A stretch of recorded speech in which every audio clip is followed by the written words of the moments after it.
Assalamualaikum warahmatullahi wabarakatuh. Pada kesempatan kali ini, kami dari kelompok 1 akan mempresentasikan hasil diskusi dari kelompok kami, yaitu tentang peramalan penjualan. Pengertian ramalan penjualan.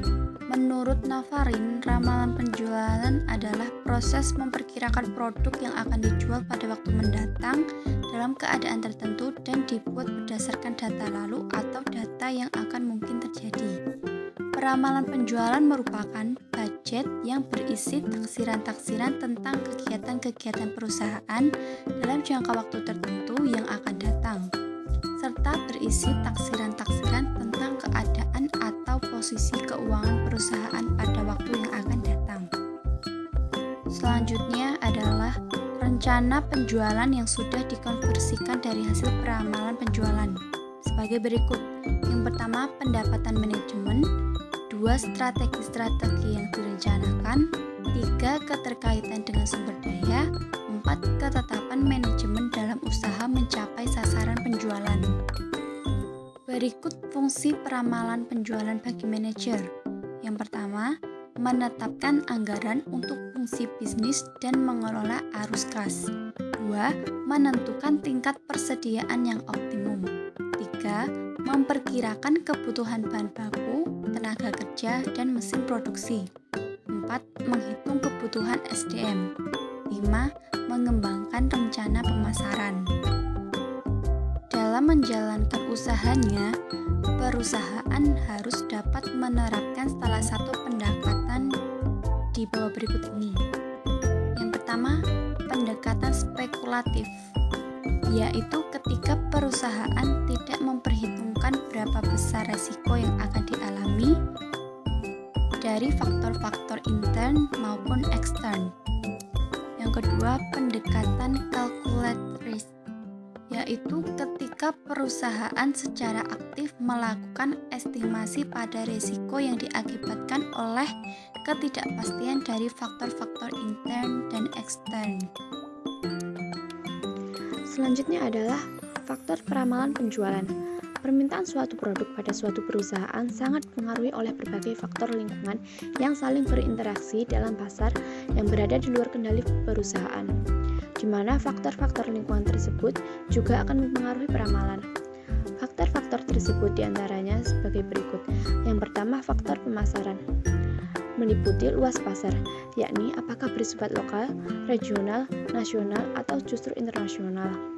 Keadaan persaingan, yakni apakah bersifat monopoli, oligopoli, atau bebas. Keadaan konsumen, yakni berkaitan dengan selera dan tingkat konsumen, misalnya apakah konsumen merupakan konsumen akhir atau konsumen industri.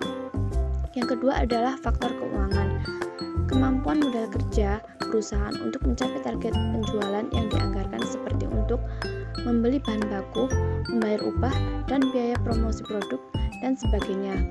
Yang ketiga, faktor ekonomis, yaitu kemampuan peningkatan penjualan dalam menimbulkan terjadinya peningkatan laba atau justru sebaliknya. Yang keempat, faktor teknis, meliputi terpasangnya kapasitas yang tepat, ketersediaan bahan baku dan tenaga kerja, harga bahan baku dan tenaga kerja yang ekonomis. Yang kelima, faktor lainnya, meliputi penambahan anggaran penjualan pada musim tertentu, perubahan terkait kebijakan pemerintah, jangka waktu berlakunya anggaran. Suatu rencana penjualan pada dasarnya disusun untuk mencapai tujuan sebagai berikut, yaitu yang pertama sebagai pedoman kerja, alat pengkoordinasian kerja, dan alat pengawasan kerja. Yang kedua, mengurangi ketidakpastian tentang pendapatan di masa yang akan datang. Yang ketiga, memasukkan kebijakan dan keputusan manajemen dalam proses perencanaan. Yang keempat, memberikan informasi penting bagi pembentukan elemen lain dari rencana laba menyeluruh. Dan yang terakhir, memudahkan pengendalian manajemen atas kegiatan penjualan yang dilakukan. Yang selanjutnya, tantangan peramalan penjualan.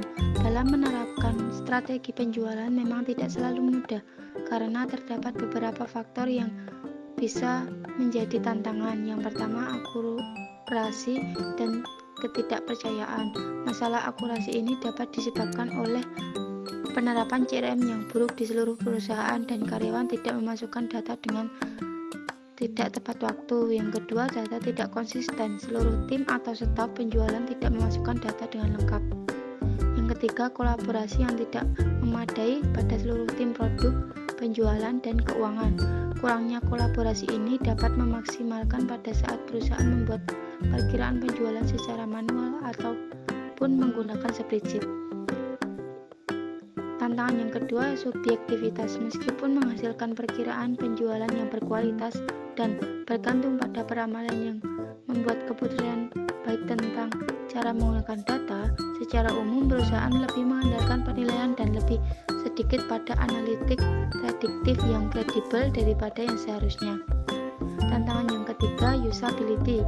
Ketika perkiraan penjualan tidak dibuat dengan cara yang membuatnya bermanfaat bagi kepentingan di suatu perusahaan, maka akan menjadi jauh kurang efektif dan dari yang semestinya.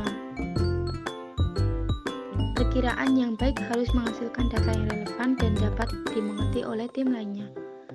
Yang keempat, inefisiensi. Forecast penjualan bisa menjadi sangat sulit untuk dibuat ketika inefisiensi dimasukkan ke dalam proses perkiraan.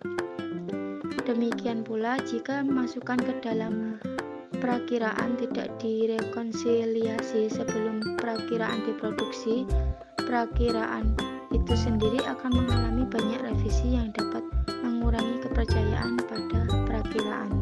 Ada 3 tahap dalam menyusun peramalan penjualan. Yang pertama yakni analisa penjualan.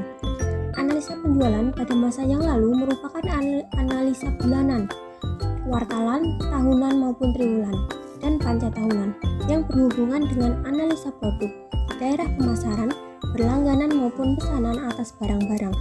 Analisa penjualan adalah suatu analisa tentang penjualan yang berhubungan erat dengan daerah pemasaran, produk, langganan, pesanan, dan lain-lain. Yang kedua yakni analisa pasar. Analisa pasar sangat penting sekali mengingat taksiran permintaan ataupun potensi penjualan dengan cara menentukan porsi pasar suatu barang tertentu. Analisa pasar jangka panjang dan jangka pendek diadakan melalui peramalan penjualan dengan mempelajari potensi permintaan. Selain itu, beberapa hal yang perlu dianalisa dalam penelitian pemasaran antara lain peramalan penjualan, cara pemasaran, peran reklam di promosi, penentuan lokasi perusahaan, penelitian selera konsumen, analisa produk, dan penentuan harga jual. Yang terakhir yakni analisa fungsi produksi. Analisa fungsi produksi merupakan kemampuan manajemen dalam faktor-faktor produksi yang tersedia menjadi tersedianya kuantitas penjualan tergantung pada kuantitas produksi yang akan dihasilkan sesuai dengan faktor-faktor produksi yang tersedia. Selanjutnya yakni model ramalan penjualan. Yang pertama ada model peramalan kualitatif, yakni digunakan untuk menyusun forecast penjualan maupun forecast kondisi bisnis pada umumnya. Yang kedua yakni model kuantitatif atau statistic method. Metode peramalan pendekatan statistik, yakni ada tren bebas, tren setengah rata-rata, tren matematis, metode momen, metode least square, dan metode regresi. Yang ketiga ada model khusus. Metode khusus ini adalah cara khusus untuk meramalkan penjualan dengan menggunakan analisis market share, analisis produk lain, dan analisis pengguna akhir. Selanjutnya yakni metode peramalan penjualan. Yang pertama yakni metode moving average.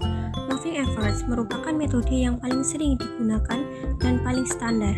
Metode ini berguna untuk peramalan ketika tidak terjadi tren, menggunakan estimasi berbeda untuk mempertimbangkannya. Peramalan dengan teknik moving average melakukan perhitungan terhadap nilai data yang paling baru, sedangkan data yang tua atau lama akan dihapus. Nilai rata-rata dihitung berdasarkan jumlah data, yang angka rata-rata bergeraknya ditentukan dari harga 1 sampai nilai N data yang dimiliki. Yang kedua ada metode exponential smoothing. Metode yang menunjukkan pembobotan menurun secara eksponensial terhadap nilai pengamatan yang lebih lama.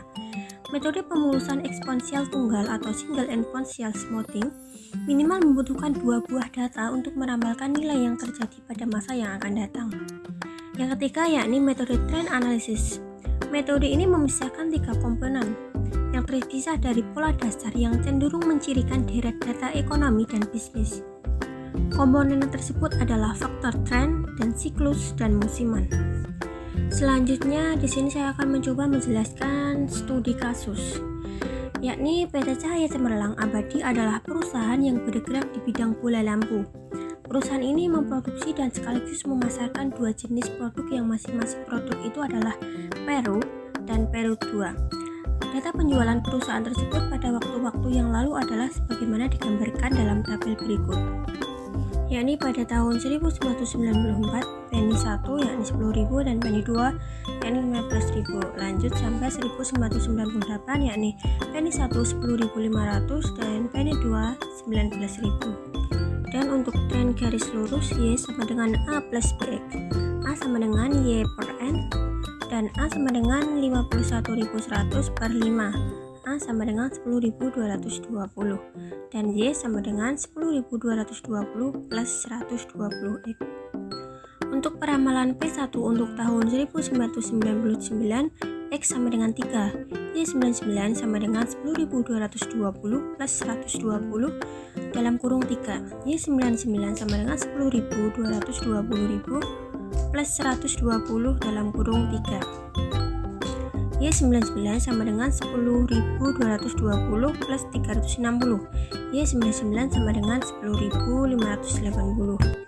Dan lanjut untuk peramalan P1 untuk tahun 2000, X sama dengan 4, jalannya sama dengan peramalan pada tahun 1999. Nah, itu tadi sedikit penjelasan mengenai peramalan penjualan. Semoga bermanfaat bagi kita semua. Terima kasih telah meluangkan waktu untuk menonton video ini. Sampai jumpa di video selanjutnya. Akhirnya, wassalamualaikum warahmatullahi wabarakatuh.